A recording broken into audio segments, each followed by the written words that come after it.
Yes, da beveger vi oss over fra Beatles til et annet popkulturelt ikon, nemlig Spider-Man. Det kom to nyheter i henholdsvis to forskjellige filmer.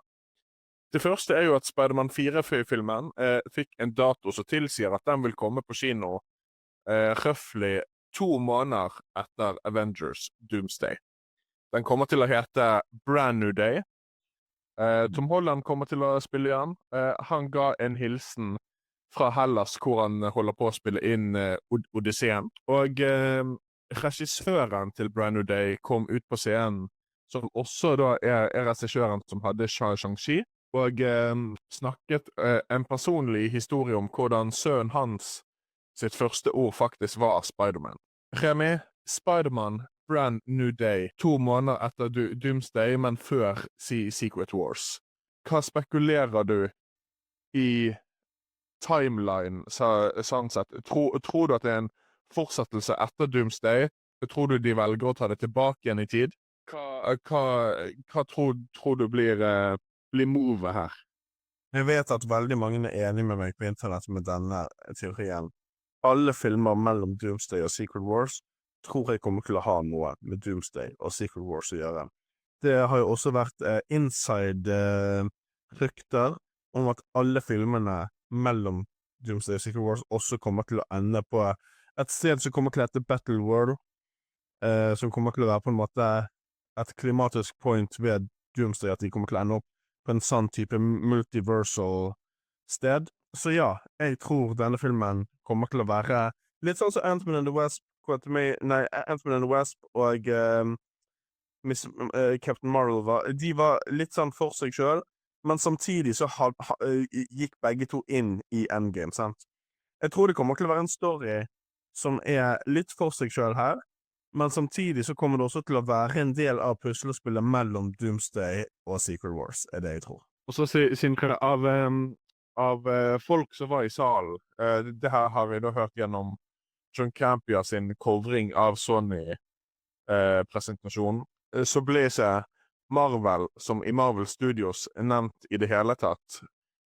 Tror du med titlen Brand New Day at Sony tar en stille exit fra MCU? Nei, det tror jeg har jeg ikke noe tro på egentlig. Men man vet jo aldri. Men jeg ser liksom ikke noen grunn til, altså, det har jo gått så jæskla bra, liksom, sånn som de har gjort det nå, og No Way Home var jo en vanvittig hit, liksom, så jeg tror at hvis det skal gjøre noen endringer der, så tror jeg at det vil være hvis det skjer et eller annet med den filmen som gjør at ting ikke funker helt som det skal, eller han ikke funker helt i MCU sånn som man håper på, ikke sant? Akkurat sånn som det er nå, så tror jeg hverken Sony eller Disney har så mye å tjene på å gå ut av den viben og det samarbeidet de har hatt nå, da. Men jeg kan jo se en situasjon hvor de blir så desperate hvis de klarer å få til noe annet med superheltfilmene sine, Sony, da, med Spider-Verse som de har med andre karakterer og sånn, så treffer de jo ikke akkurat blink hver gang. Det er jo ingen hemmelighet, Roy, og det er jo du i hvert fall blitt ganske enig i, at de bommer litt med de filmene, da. Sånn at hvis det er motivasjonen, da, at det er liksom, ok, vi må bruke Spider-Man fordi vi får ikke til så mye annet, på en måte. Kan jo se det, men de tjener vel relativt bra på ham nå, med både de animasjonsfilmene og med live action gjennom samarbeid med Disney, så jeg vet ikke helt om de liksom har tro på selv at det å trekke han tilbake og trekke han ut av MCU er noe de har å tjene på sånn som ting er nå, da. Og så hadde vi jo en animasjonsfilm som mange har ventet lenge på å høre noe om. Remi, vi fikk vite at release-daten på Beyond the Spider-Verse blir i 2027. Så betyr at det tok de like lang tid å lage en oppfølger for Spider-Verse-filmene, så det tok en ny live-action Spider-Man-film fra No Way Home til Brand New Day. Er det lenge å vente på en animasjonsfilm? Og jeg vet ikke hva, de gikk jo også ut, og så sa de det at vi utsetter han til da, for vi har lyst til å gjøre han på rett måte. Og det gir meg litt tillit til de, at de sier det. Jeg er litt sånn at hvis du venter på noe godt, så venter du ikke forgjeves, og at de nå ser at Sandel og Ann fungerer ikke, vi må tenke nytt, vi må ha litt mer tid på oss, gir meg også håpet på at det jeg da først får blir en god film. Ikke sant? Vi kan jo alle vitne til det at når Marvel Studios og Disney bare pøste på med ting hele tiden, så var ikke det den høyeste kvaliteten. Så at de nå sier, gi oss litt mer tid, og vi skal gi deg et bra produkt, det setter jeg pris på, om ingenting annet. Og jeg venter gjerne den tiden på å få en god, hva skal jeg si, tredje film i serien. Og Sindre, de hintet jo også på presentasjonen at denne filmen kom til å inneholde, hva man skal si, en animasjonsstil eller type animasjon som ikke var blitt brukt før. Og at Spot kom fortsatt til å være med i filmen, og alle Spider-Mansene er fortsatt ute etter Miles Morales, og at det er bang start akkurat der hvor Across the Spider-Verse sluttet.